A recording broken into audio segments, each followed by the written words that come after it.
जय श्री कृष्ण। नमस्कार दोस्तों, स्वागत है आप सभी का मेरे यूट्यूब चैनल पर। दोस्तों, आज मैं आपको पापांशकुशा एकादशी का महात्म एवं कथा सुनाने जा रही हूँ। वीडियो को लाइक करें, वीडियो को शेयर करें, चैनल को सब्सक्राइब जरूर करें।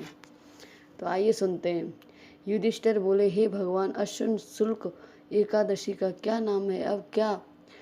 अब आप कृपा करके इससे व्रत की विधि और उसका फल कहिए। भगवान श्री कृष्ण कहने लगे कि हे युधिष्ठिर, पापों को नाश करने वाली इस एकादशी का नाम पापांशकुशा एकादशी है और यह समस्त पापों को नाश करने वाली है।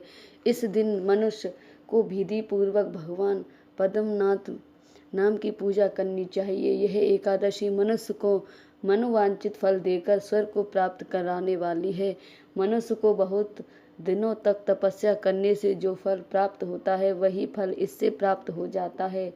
मोहवश जो अनेक पाप करते हैं परंतु हरि को नमस्कार करते हैं, वे नरक में नहीं जाते। विष्णु के नाम के कीर्तन मात्र से संसार में सब तीर्थों के पुण्य का फल मिल जाता है। जो मनुष्य सारंग धनुष को धारण करने वाले भगवान विष्णु की शरण में जाते हैं, उनको कभी भी यम यातना नहीं भोगनी पड़ती और वह यमराज के दंड से छूट जाते हैं। जो मनुष्य वैसा होकर शिव की ओर सेव होकर वैष्णव की निंदा करते हैं, वे अवश्य नरकवासी होते हैं।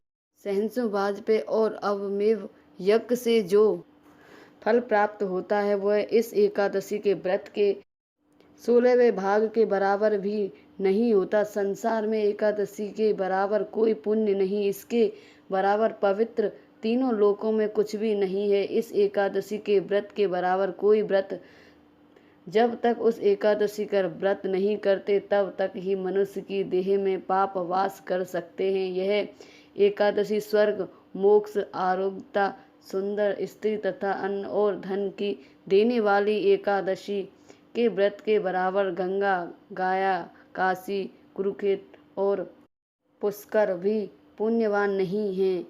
हरिवासर करने से सहज ही में मनुष्य विष्णु पद को प्राप्त होता है। हे राजेंद्र, इस व्रत के करने वाली 10 पीढ़ी, मातृ पक्ष की 10 पीढ़ी, पितृपक्ष की 10 पीढ़ी, स्त्री पक्ष की तथा 10 पीढ़ी मित्र पक्ष का उद्धार कर देते हैं। यह दिव्य देह धारण कर चतुर्भुज रूप हो, पीतांबर पहने और हाथ में माला लेकर गरुड़ पर सवार होकर विष्णु लोक को जाते हैं।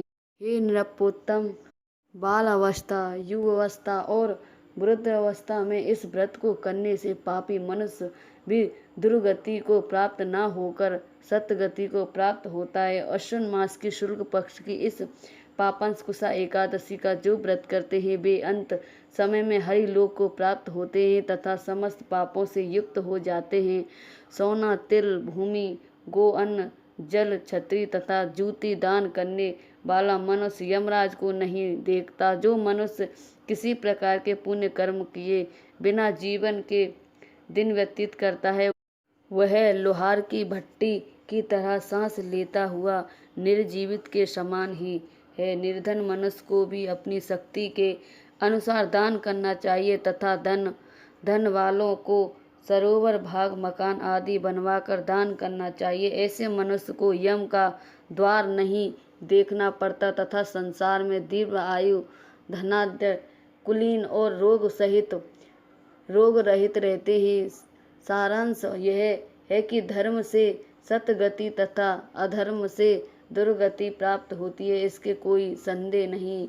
हे राजन, जो आपने मुझसे पूछा है वह सब मैंने आपको सुनाया। अब और क्या सुनने की इच्छा सो कहो। बोलो एकादशी महात्म की जय। बोलो विष्णु भगवान की जय।